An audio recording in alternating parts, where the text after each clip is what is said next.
Bismillahirrahmanirrahim. Assalamualaikum warahmatullahi wabarakatuh. Alhamdulillah, alhamdulillah, thumma alhamdulillahilladzi bi ni'matihi tatimmus shalihat. Asyhadu an la ilaha illallah wahdahu la syarika lah, wa asyhadu anna Muhammadan abduhu wa rasuluhu la nabiyya ba'dah. Allahumma shalli wa sallim wa barik ala sayyidina wa nabiyyina Muhammadin wa ala alihi wa sahbihi ajma'in, amma ba'du. Ayyuhal hadirun rahimakumullah, usi nafsi wa iyyakum bitaqwallah, faqad fazal muttaqun wa la tamutunna illa wa antum muslimun. Alhamdulillah, kita panjatkan puji syukur kita kehadirat Allah Subhanahu wa taala yang sampai detik ini kita diberikan nikmat yang tak terhingga, nikmat yang sangat luar biasa. Sampai dengan izinnya kita diberikan kemudahan untuk menghadiri bagian dari kewajiban kita sebagai manusia. Wa ma khalaqtul jinna wal insa illa liya'budun. Kita mampu melaksanakan bagian dari kewajiban kita, yaitu salat maghrib berjamaah, di mana dalam satu keterangan antara pagi dan sore atau pagi dan petang itu merupakan waktu pergantiannya malaikat yang menjaga kita, sehingga kelak malaikat akan kembali menghadap Allah Subhanahu wa taala untuk melaporkan kepada Allah aktivitas apa yang terakhir malaikat lihat.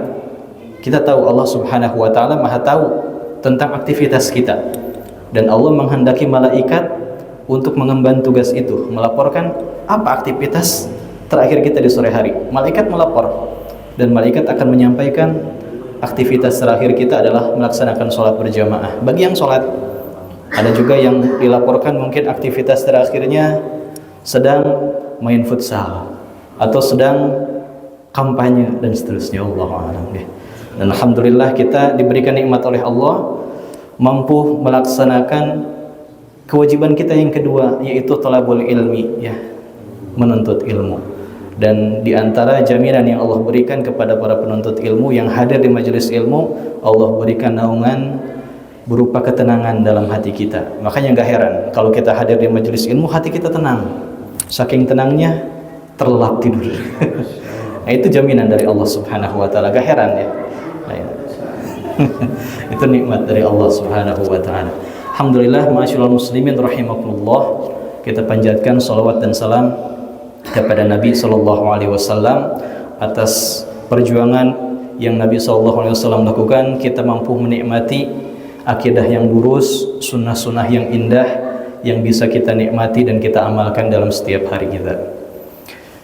Pada kesempatan malam hari ini insyaallah kita akan lanjutkan bahasan kita dalam kitab Minhajul Muslim. Nah, pada bahasan kali ini kita masuk pasal kelima, dan pasal kelima ini masih bagian dari bab akidah, bab 1. Dalam bab akidah ini banyak ya bahasannya, dan kita sudah masuk pasal kelima. Di antara 4 pertemuan yang sudah kita lalui, 3 pertemuan di antaranya kita membahas tentang beriman kepada Allah. Jadi cakupan tentang bahasan iman kepada Allah itu jauh lebih panjang dibandingkan bahasan kita yang sekarang, yaitu keimanan terhadap malaikat. Insya Allah lebih ringkas ya, lebih ringkas, insya Allah satu pertemuan juga selesai. Nah, baik, kita awali dengan membaca basmalah. Bismillahirrahmanirrahim. Pasal kelima, beriman kepada malaikat alaihimussalam. Malaikat, kalau kita lihat mengapa bahasan tentang malaikat ini jauh lebih ringkas, karena titik sengketa dari bahasan malaikat ini jauh lebih sedikit daripada bahasan tentang Allah Subhanahu wa taala. Sebelumnya kita membahas tentang bagaimana kita beriman kepada Allah melalui penghayatan nama-nama dan sifat-sifat Allah Subhanahu wa taala. Kita temukan banyak sekali titik sengketanya. Ketika ada ayat yang menjelaskan tentang istiwa, ayat yang menjelaskan tentang wajhullah, yadullah, dan dalil-dalil lainnya yang menjelaskan tentang sifat-sifat Allah, begitu banyak sengketa. Kaum muslimin yang terjerumus terhadap kesesatan logikanya. Banyak orang-orang yang tidak mengukur keterbatasan logikanya, sehingga muncullah sekte-sekte seperti Syiah, Mu'tazilah, dan seterusnya. Ala kulli hal, dalam pembahasan keimanan terhadap malaikat ini insyaallah lebih sedikit, walaupun masih ada ya, lebih sedikit titik sengketa yang akan kita temui dalam pembahasan ke depan insyaallah. Baik, pembahasan tentang keimanan terhadap malaikat. Menurut ulama, ya, di sini jelaskan, setidaknya ada dua hal bagaimana cara kita beriman kepada malaikat. Satu, keimanan yang mujmal atau keimanan yang sifatnya umum. Maksudnya bagaimana? Maksudnya keimanan yang mencakup tentang aspek satu, keberadaan malaikat. Yang kedua, keimanan mujmal ini yang mencakup aspek tentang nama-nama malaikat, sifat-sifat malaikat, dan tentang kekhususan malaikat sebagai makhluk Allah Subhanahu wa taala. Nah, itu jadi keimanan secara mujmal. Kalaupun kita tidak hafal nama-nama malaikat, maka tidak apa-apa ya. Nah, tinggal kita melaksanakan keimanan secara mujmal ini. Kita yakini yang empat tadi. Entah itu dari keberadaan wujudnya, keberadaan kekhususannya sebagai makhluk khusus, kemudian tentang sifat-sifat dan tugas-tugasnya. Yang kedua, keimanan yang berupa takriman atau kemuliaan. Bagaimana kita memuliakan malaikat sebagai bentuk keimanan kita kepada malaikat. Kita beriman kepada Allah, kita muliakan Allah Subhanahu wa taala dengan menjalankan syariatnya dan menjauhi larangannya. Kita beriman kepada Nabi SAW, maka kita muliakan Nabi SAW dengan menjalankan sunnah-sunnahnya. Kita beriman kepada kitab-kitab Allah, kita muliakan, kita jaga, kita baca, tadabburi dan amalkan kitab isi dari kitab Allah Subhanahu wa taala. Begitupun beriman kepada malaikat. Maka kita hayati, kita muliakan malaikat. Memang ada orang yang tidak memuliakan malaikat, ada Pak. Misal dari surat An-Najm kita temukan satu ayat. Di situ Allah Subhanahu wa taala berfirman, "Innal ladzina la yu'minuna bil akhirah la yusammunal malaikata tasmiyatal untha." Kata Allah Subhanahu wa taala, ada satu fenomena di zaman dahulu. Ini zaman orang-orang musyrikin di Mekah, orang-orang jahiliyah. Orang-orang jahiliyah itu luar biasa kurang beradab, ya, kurang beradab. Sekalipun terhadap hal-hal yang gaib. Mereka itu beriman, mengaku beriman kepada Allah, tapi mereka mengadakan tandingan-tandingan berupa berhala. Itu bentuk ketidakberadaban mereka. Begitupun terhadap malaikat. Mereka itu menisbatkan malaikat sebagai tasmiyatal unsa, ya, sebagai makhluk yang perempuan, makhluk feminis gitu ya. Dulu pernah lihat satu iklan di televisi, ada iklan parfum. Ada sekarang banyak di minimarket ya parfumnya.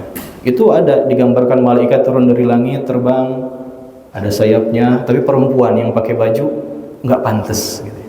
Nah, ternyata itu kampanye dari zaman jahiliyah dulu gitu ya. Malaikat itu memang selalu dinisbatkan sebagai perempuan. Apa kata orang-orang jahiliyah? Kata orang-orang jahiliyah, alakumudz dzakar wa lahul untha. Jadi Allah itu dinisbatkan memiliki anak-anak perempuan. Siapa anak perempuan Allah? Merekalah para malaikat. Nah, sehingga malaikat itu betul-betul direndahkan. Sedangkan malaikat yang bagian daripada hal yang harus kita imani adalah makhluk yang mulia. Sehingga nanti kita bahas sifat-sifat yang melekat pada malaikat. Jadi ada fenomena di mana malaikat itu direndahkan. Nah, sehingga kita jangan sampai merendahkannya, entah dari keyakinan maupun dari lisan kita. Gitu ya. Nah, itu merupakan satu bentuk konsekuensi keimanan kita terhadap malaikat.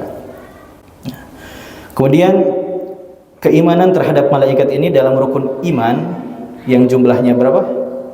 6 jumlahnya. Rukun iman itu malaikat berada pada urutan yang ke-5. Yang kedua, Pak. Yang kedua. Alhamdulillah. Urutan yang kedua. Buktinya apa? Ada di hadis Jibril. Ya, hadis Arba'in An-Nawawi misalnya. Nomor hadis yang kedua dijelaskan, di situ dijelaskan ketika malaikat Jibril berkamuflase atau menyamar atau menjelma menjadi makhluk yang indah, laki-laki yang ganteng, rambutnya hitam, klimis, ganteng sekali. Di situ disifati oleh Umar bin Khattab. Nah, sehingga di situ kata malaikat Jibril, akhbirni anil iman, jelaskan tentang iman kepadaku. Kemudian Rasul menjelaskan, antu'minu billah, antu'mina billah wa malaikatihi. Jadi iman kepada malaikat itu urutan yang kedua. Sehingga berarti kategorinya karena masih tinggi urutannya, berarti harus betul-betul kita hayati keimanan terhadap malaikat itu. Kata ulama, wallahu alam, alasannya kenapa nomor 2 itu tauqifi. Itu urusan Allah, hak Allah menempatkan pada posisi berapa. Tapi ada satu hikmah dari penempatan itu, kata ulama, malaikat itu merupakan makhluk yang spesial, makhluk yang mulia. Karena malaikat itu aktivitasnya itu sangat erat sekali dengan perbuatan Allah Subhanahu wa taala. Allah Subhanahu wa taala Maha memberikan rizki. Maka Allah memberikan tugas kepada malaikat untuk membagi rizki. Ada malaikat Mikail. Allah Subhanahu wa taala menurunkan wahyu kepada Nabi sallallahu alaihi wasallam. Allah menugaskan malaikat Jibril alaihissalam. Sangat erat sekali malaikat ini dengan perbuatan Allah Subhanahu wa taala. Jadi malaikat itu merupakan makhluk yang agung, makhluk yang mulia.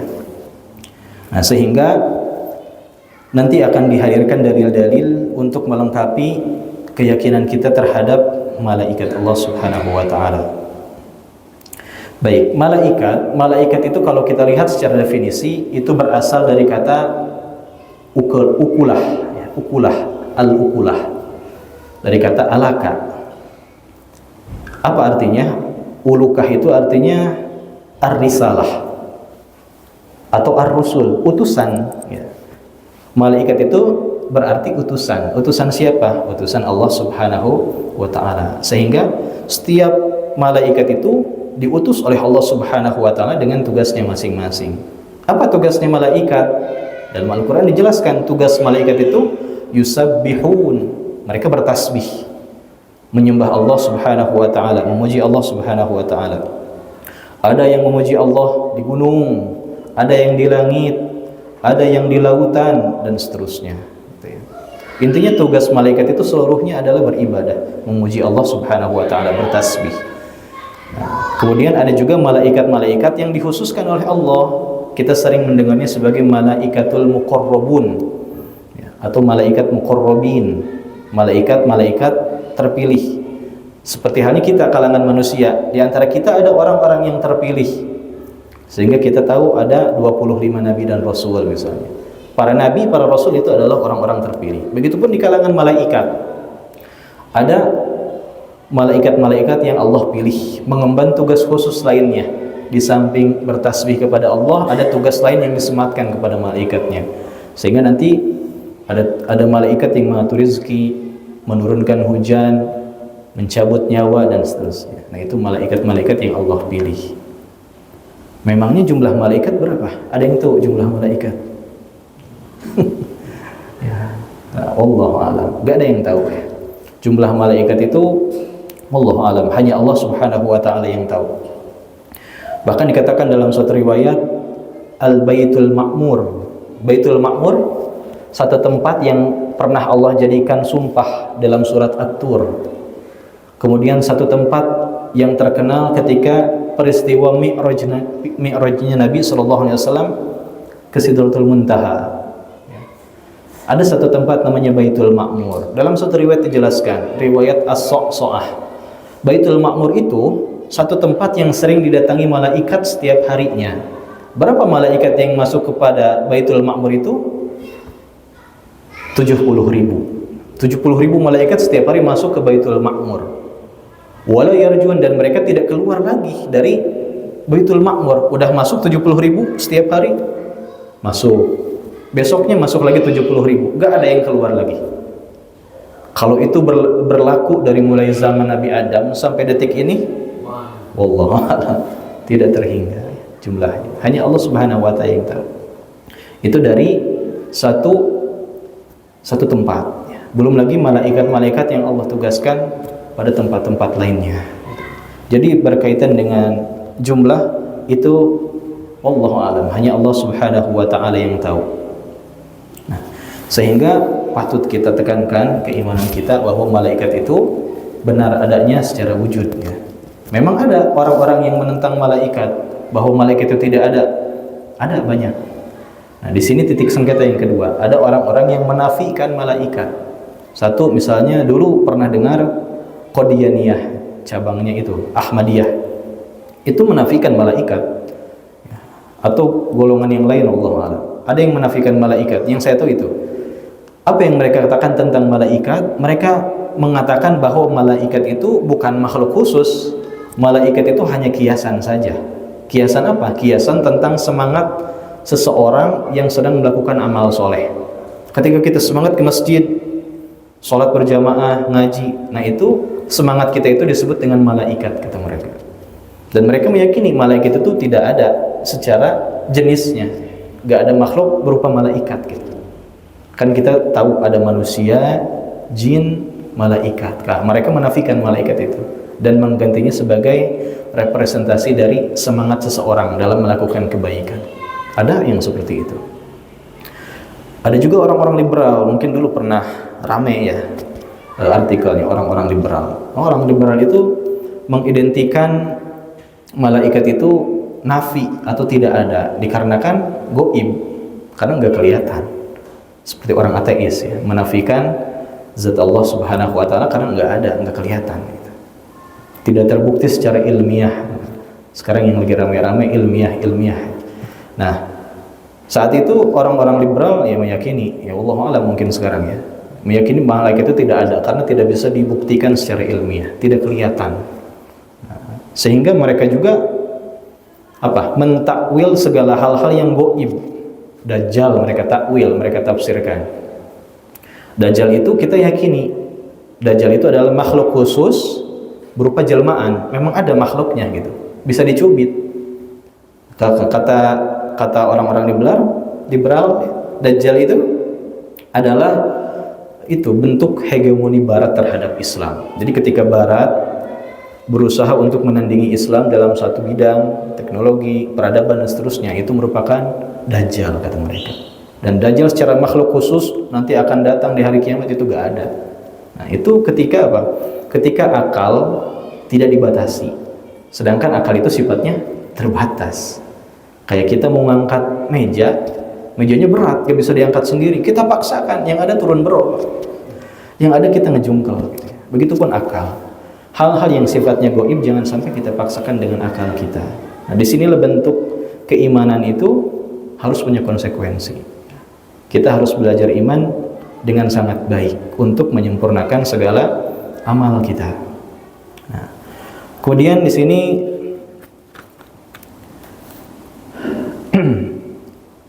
ada satu dalil bahwasanya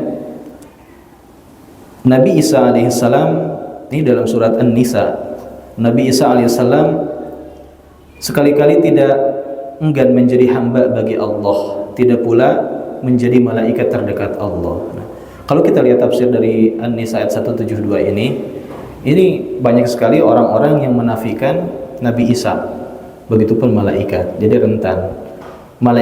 Malaikat dinafikan karena tidak ada wujudnya. Nabi Isa mulai dinafikan karena diangkat oleh Allah Subhanahu wa taala. Nah, ketika nanti kelak Nabi Isa turun, banyak orang-orang yang mengira bahwa yang turun itu bukan wujud daripada Nabi Isa, tapi ruhnya Nabi Isa.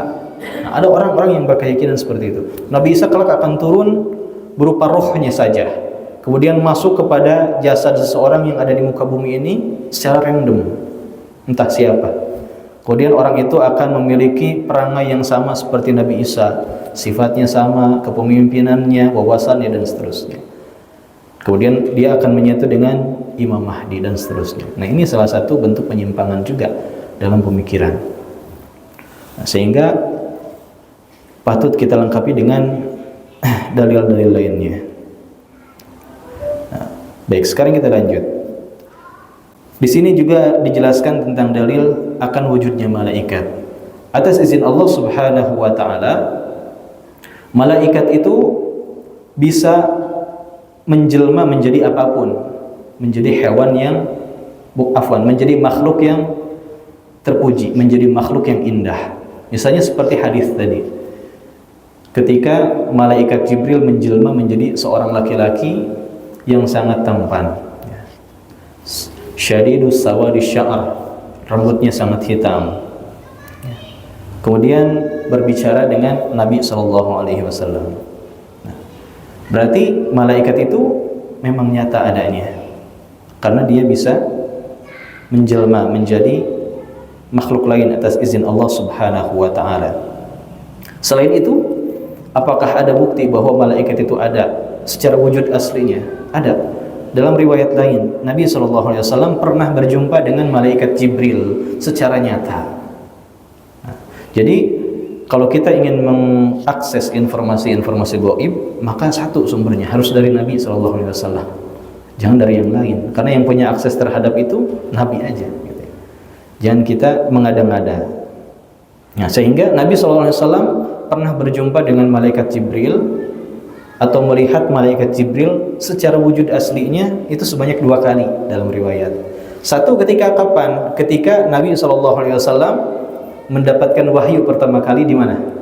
Di Gua Hiro. Itu Nabi SAW melihat malaikat Jibril dengan wujud aslinya. Sampai nanti ada efek fisik terhadap Nabi. Nabi sampai menggigil, gitu ya. Karena ketakutan. Di samping ketakutan, Nabi juga sangat takjub dan menguatkan tentang akidah Nabi SAW. Nah, apa yang dilihat oleh Nabi SAW? Di situ dijelaskan bahwa Nabi SAW melihat malaikat Jibril itu memiliki sayap. Yang satu sayapnya itu bisa menutup seluruh ufuk. Satu sayapnya bisa menutup seluruh ufuk, berarti langit semua ketutup sama satu sayapnya. Sedangkan dalam riwayat lain, Ibnu Mas'ud menjelaskan Nabi SAW itu melihat malaikat Jibril itu mempunyai 600 sayap. Masya Allah. Gimana cara ngitungnya? Allah Ta'ala. Memiliki 600 sayap. Nah, sehingga Nabi SAW membuktikan itu. Pertemuan yang kedua kapan? Ketika Nabi SAW melakukan Mi'raj. Nah, peristiwa Isra Mi'raj yang kita tahu, ketika Mi'raj Nabi ke atas ke langit, maka Nabi SAW melihat malaikat Jibril dengan wujudnya. Maka diabadikan dalam Al-Quran, وَلَقَدْ رَآهُ نَزْلَةً أُخْرَى إِنْدَ سِدْرَةِ الْمُنْتَهَى. Ketika di Sidratil Muntaha, laqad ra'a, betul-betul melihat, nazlatan ukhra, melihat malaikat Jibril dengan secara nyata, ya, dengan tadi wujudnya yang Masya Allah tidak bisa digambarkan.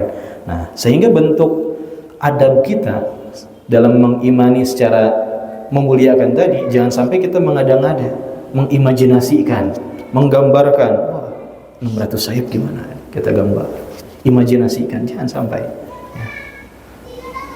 Begitupun terhadap hal-hal gaib lainnya. Nah. Kemudian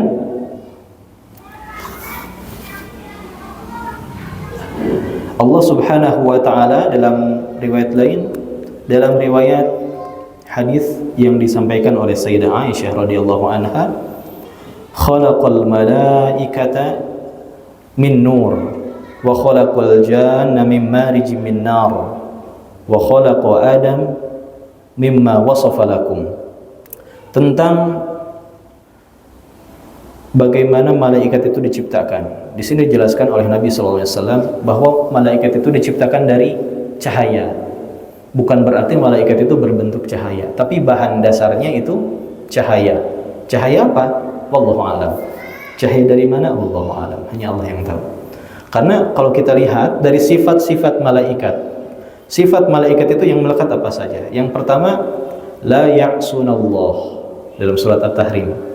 Malaikat itu tidak pernah bermaksiat, tidak pernah bermaksiat, tidak pernah menentang, ingkar kepada Allah, gak pernah. Sehingga banyak kita temui di media sosial, banyak anak-anak kita, ada yang pernah menyampaikan, malaikat itu ternyata ada yang digantung di sini ya, katanya, gara-gara dulu berzina. Ada anak-anak menyampaikan. Nah, jangan sampai, kita harus bisa memfilter. La ya'sunallah, malaikat itu tidak pernah bermaksiat. Ada cerita dusta yang disampaikan memang menyebar gitu ya, bahwa malaikat itu berzina harut-marut ya, harut-marut yang kita kenal dengan malaikat yang diturunkan Allah ya sebagai fitnah Bukan berarti malaikat itu mengajarkan sihir, mengajarkan keburukan dan melakukan kenistaan, berzina dan seterusnya, tidak. Makanya ketika kita membaca riwayat harus lengkap gitu ya. Kita buka tafsirnya. Dan ketika dilihat dalam Al-Hafiz Ibnu Katsir, kita bisa temukan bahwasanya ternyata Harut Marut itu malaikat yang Allah utus ke muka bumi untuk memberitahu kaum Babilonia tentang sihir. Fala takfur, dan dengan ilmu sihir ini janganlah kalian lakukan, karena kalau kalian lakukan ilmu sihir ini takfur, kalian akan kufur. Nah, orang-orang Babilonia iseng, sehingga mereka bukan mendengarkan sosialisasi. Jadi ibaratnya malaikat itu melakukan sosialisasi tentang bahaya narkoba, tapi orang-orang yang menjadi audiensnya mempelajari, oh ternyata narkoba itu banyak manfaatnya, coba yuk. Orang-orang Babilonia saat itu begitu. Malaikat yang Allah utus mengajarkan tentang sihir, dampaknya seperti apa, bahayanya seperti apa. Orang-orang Babilonia malah mempelajarinya. Oh ternyata sihir itu ada buhulnya, banteranya seperti ini, dipelajari dan dipraktekkan, sehingga jadilah ilmu sihir yang menyebar sampai sekarang. Nah di situ banyak sekali penyimpangan, cerita-cerita dusta, cerita-cerita yang diselewengkan, sehingga itu sudah banyak ternyata diadopsi, dikonsumsi juga oleh anak-anaknya. Nah di situ kita harus bisa periksa bagaimana sejauh ini perkembangan tauhid anak-anak kita, khususnya terhadap bab keimanan terhadap malaikat ini. Nah, la ya'sunallah, sifat malaikat itu tidak pernah bermaksiat kepada Allah, tidak pernah bermaksiat. Yang kedua, malaikat itu taat, sifatnya taat. Terus berikutnya tidak makan dan tidak minum. Tidak punya rongga. Tidak makan dan tidak minum. Dikarenakan tidak makan dan tidak minum, maka berbeda dengan kita. Walaupun tidak makan dan tidak minum, energinya itu tidak pernah habis, juga tidak pernah memiliki rasa bosan. Sehingga nanti kita temukan satu ayat dari Al-Quran bahwa malaikat itu, mereka itu yusabbihuna al-laila wan nahar, mereka itu bertasbih, beribadah kepada Allah siang hari sampai malam hari atau seharian full. Wahum la yafturun, kata Allah, dan mereka tidak memiliki rasa bosan sedikit pun. Karena ada malaikat yang Allah perintahkan kamu sujud, sujud terus, tidak bergerak, tidak mengubah menjadi ruku, enggak. Ada yang diperintahkan ruku, ruku saja. Ada yang diperintahkan menjaga gunung, yang menjaga gunung saja, tidak ngerangkap-rangkap, kecuali yang Allah berikan tugas sebagai tadi malaikat muqarrabun yang Allah pilih saja. Taat sifatnya. Dalam ayat lain bahkan wahum la yus'amun, mereka pun tidak punya rasa capek gitu ya. Walaupun begitu yang Allah perintahkan. Allah perintahkan untuk bertasbih di laut terus sampai kelak ditiupkan sangkakala di hari kiamat. Tidak pernah bergeser, tidak pernah berubah sedikit pun. Itu sifat malaikat, taat. Kemudian apalagi sifatnya? Malaikat itu tidak memiliki atau tidak berjenis kelamin. Sehingga ini membantah sangkaan orang-orang musyrik jahiliyah zaman dahulu. Karena tidak punya jenis kelamin, tidak berjenis kelamin, maka malaikat juga tidak punya syahwat. Ini juga membantah bagaimana tentang kabar dusta tadi tentang Harut dan Marut yang difitnah berzina dan seterusnya, digantung di langit katanya. Sehingga malaikat itu berbeda dengan kita, tidak punya syahwat, kita punya.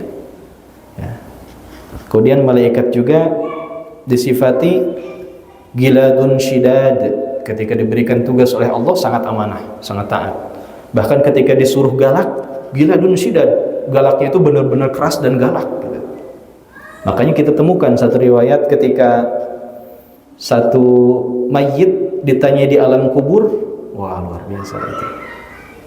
Bahkan ketika mereka sudah diberikan azab kubur, Allah utus satu makhluk untuk menyiksanya, giladun syidad, keras dan kasar, enggak peduli dengan teriakan, enggak peduli dengan ampunan, siksa terus sampai ada perintah dari Allah untuk berhenti, baru berhenti. Nah, maka itu sifat-sifat yang melekat dari malaikat. Nah, kembali lagi pada dalil tadi, khalaqal malaikata min nur. Malaikat itu diciptakan bahan dasarnya dari cahaya. Nah, entah cahaya apa, wallahu alam. Yang pasti dengan cahaya itu, malaikat itu tidak pernah habis energinya. Kita tahu matahari energinya sangat besar dari zaman dulu sampai sekarang. Dan wallahu alam sampai kapan matahari itu akan dimatikan oleh Allah. Kemudian wa khalaqal janna mim marijim min nar.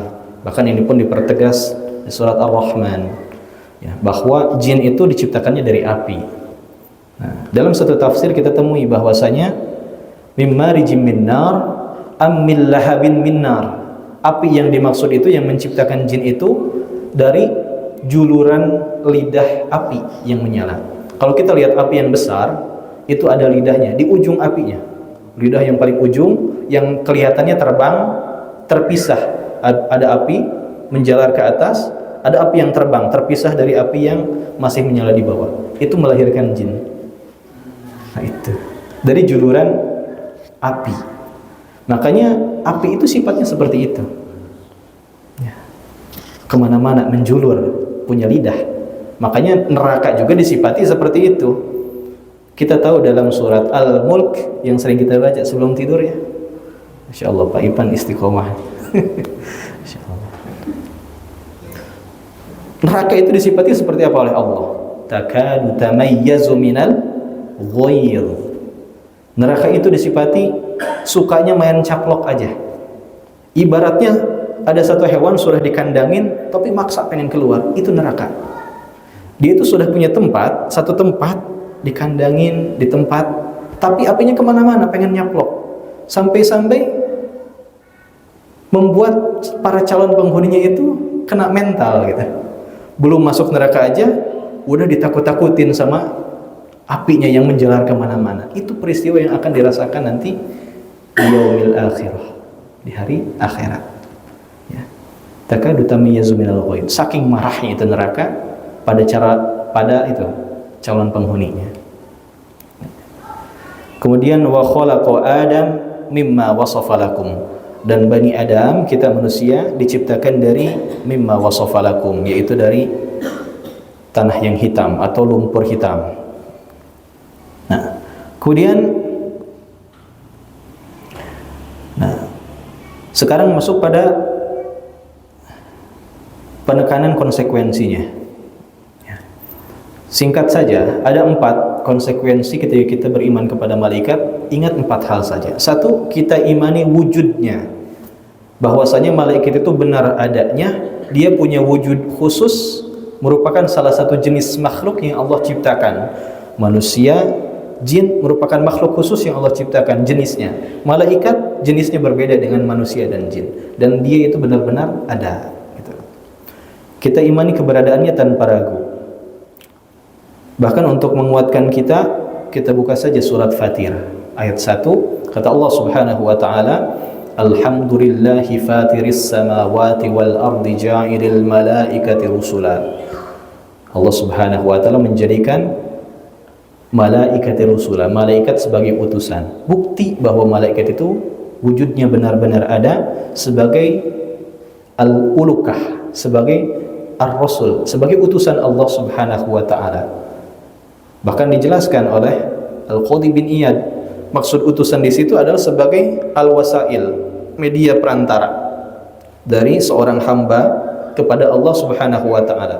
Makanya kita lihat proses pengiriman wahyu, Allah itu sangat berkuasa atas segala hal. Ketika Allah menciptakan malaikat, bukan berarti Allah membutuhkan malaikat. Iyadzubillah. Bukan berarti Allah butuh terhadap makhluk. Lantas apa hikmah yang bisa kita ambil dari penciptaan malaikat itu? Itu berkaitan dengan kuasa Allah Subhanahu wa taala. Kita lihat saja tadi yang digambarkan oleh Nabi sallallahu alaihi wasallam. Nabi menggambarkan betapa Masya Allah, betapa luar biasanya wujud satu malaikat saja, malaikat Jibril, yang satu sayapnya bisa menutupi seluruh ufuk. Yang mata kita memandang luas ini ke atas langit, seluruhnya tertutup oleh satu helai sayapnya.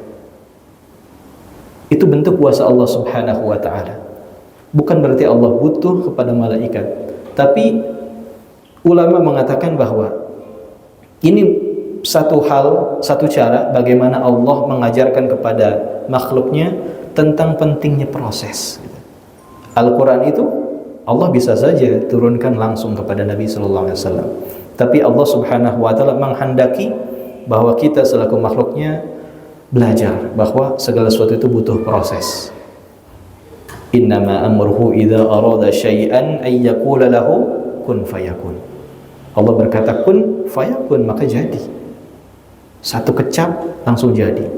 Sedangkan langit dan bumi Allah jadikan berperiode jadinya, menggambarkan betapa pentingnya proses. Satu, wujudnya kita yakini. Yang kedua, kita imani nama-namanya. Nah, siapa nama-nama malaikat yang kita tahu? Satu, malaikat Jibril. Dua, Mikail. Tiga, Israfil. Nah, itu diabadikan dalam satu riwayat. Nabi pernah sholat qiyamul lail dan Nabi membaca satu doa, Allahumma rabba Jibril wa Mikail wa Israfil, dan seterusnya. Wa rabba Muhammadin sallallahu alaihi wasallam.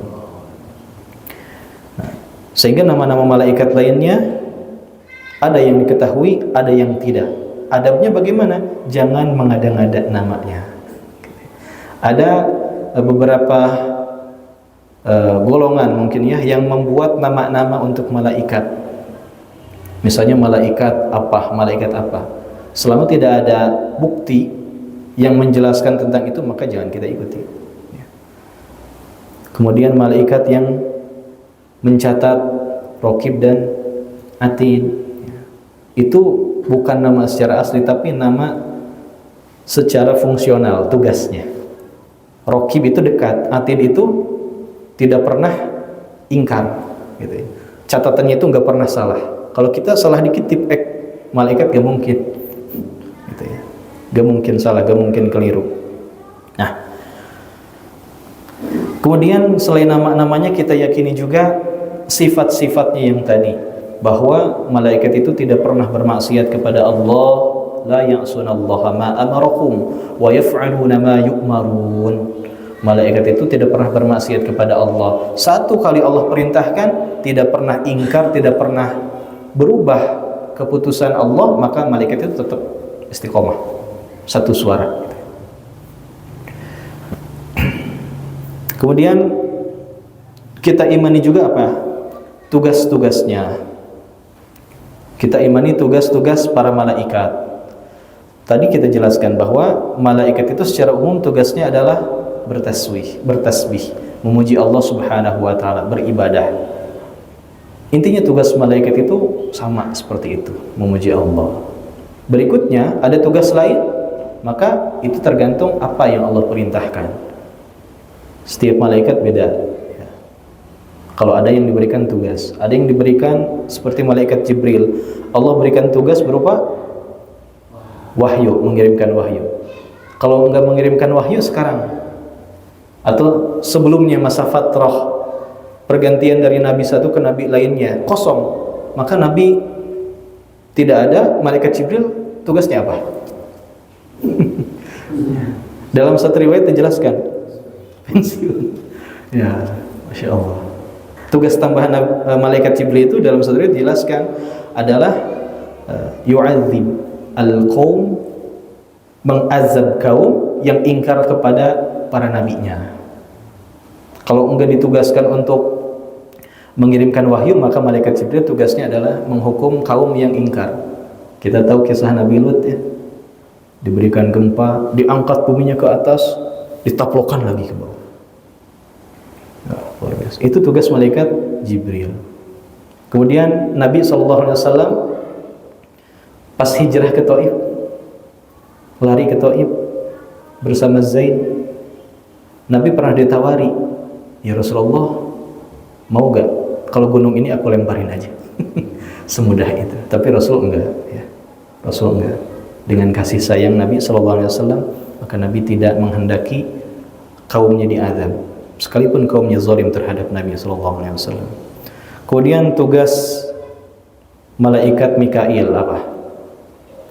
Dijelaskan dalam riwayat, membagi rezeki yang Allah sudah tetapkan pada setiap makhluknya ya. Jadi nggak ada dikorupsi kayak bansosnya aja. Jadi amanah malaikat Mikail ya. Kemudian menumbuhkan tanaman-tanaman, menurunkan hujan ya. Malaikat Israfil tugasnya meniup sangkakala ya. Berapa kali? Dua. Ragu. 2 atau 3. Memang ada khilaf ulama di sini. Ada yang mengatakan 2, ada yang mengatakan 3. Sekali aja hancur. Satu tiupan menghancurkan, satu tiupan membangkitkan. Gitu ya. Ada yang mengatakan 3. Ya Allah. Kemudian tugas malakul maut, malaikat pencabut nyawa. Tugasnya mencabut nyawa. Ada juga malaikat yang Allah tugaskan untuk menjaga gunung, menjaga laut. Ada juga malaikat yang penting kita pahami, malaikat yang mencatat kita. Kata Nabi SAW, kita itu setiap manusia diiringi 4 malaikat, 2 orang pencatat dan 2 orang penjaga. Kita ini punya malaikat penjaga 2 dan 2 malaikat pencatat, yang setiap tadi pagi dan petang akan berganti untuk melaporkan kepada Allah. Makanya kalau kita melihat satu fenomena, ada kecelakaan, pus, meninggal semua, yang nyisa cuma seorang bayi. Nah itu kuasa Allah atas perantara malaikat tadi menjaga bayi itu. Oke, kita punya malaikat penjaga. Kita pernah mau jatuh tapi nggak jadi. Mau digigit anjing, malah anjingnya kita gigit. Allah a'lam. Diajarin Pak Haji. Gitu ya. Kemudian ada lagi malaikat yang Allah tugaskan menanyai setiap mayit di alam kubur. Ada juga malaikat yang Allah tugaskan untuk mengantar ruh dari alam dunia ke alam akhirat dan seterusnya. Kita harus yakini setiap malaikat memiliki tugas dari Allah Subhanahu wa taala. Nah, karena 4 hal tersebut merupakan konsekuensi, maka berikutnya setiap dalil, setiap hadis yang ada kaitannya dengan tugas malaikat dan itu bersangkut paut dengan kehidupan kita, maka harus kita yakini dan jadikan motivasi. Contohnya apa? Ada satu hadis dari Nabi sallallahu alaihi wasallam sebagai penutup, "Idza kana yaumul jumu'ati kana ala kulli babin min abwabil masjidi malaikatun yaktubuna al-awwal fal-awwal. Fa idza jalasa al-imam tawawas suhuf waja'u yastami'una adz-dzakar." Ketika pada hari Jumat, maka di setiap pintu masjid itu Allah simpan malaikat untuk mencatat siapa saja yang datang duluan. Jangan sampai nunda-nunda nih. Oh, belum azan, belum kedengaran. Jangan sampai tunda-tunda. Malaikat, kita udah yakin malaikat itu wujud adanya. Jadikan motivasi. Ketika malaikat itu datang, maka malaikat mencatat siapa yang datang duluan. Dan ada keutamaan tentunya bagi orang yang datang duluan. Dan ketika imam sudah duduk, artinya sudah naik, maka malaikat menutup bukunya. Nah, berarti orang yang datang pas imam udah duduk, gak masuk nih, gak masuk catatan VIP, ya. Sorry. Subhanallah ya. Nah, sehingga dalil-dalil lainnya masih banyak sekali. Misalnya ketika kita datang ke majelis ilmu, maka malaikat menaungi kita semua. Kita jadikan motivasi. Ketika berinfak, maka malaikat mendoakan orang yang berinfak dan seterusnya. Maka sebagai penutup, mari kita jadikan keimanan kita lebih kuat. Karena malaikat merupakan keimanan yang bersangkut paut dengan hal gaib, maka tidak ada bedanya seperti halnya kita berusaha menumbuhkan keimanan kepada Allah Subhanahu wa taala, zat yang maha gaib. Maka kita tumbuhkan juga keimanan kepada malaikat alaihi wassalatu wassalam. Wallahu a'lam bissawab. Sudah waktu Isya. Azan dulu.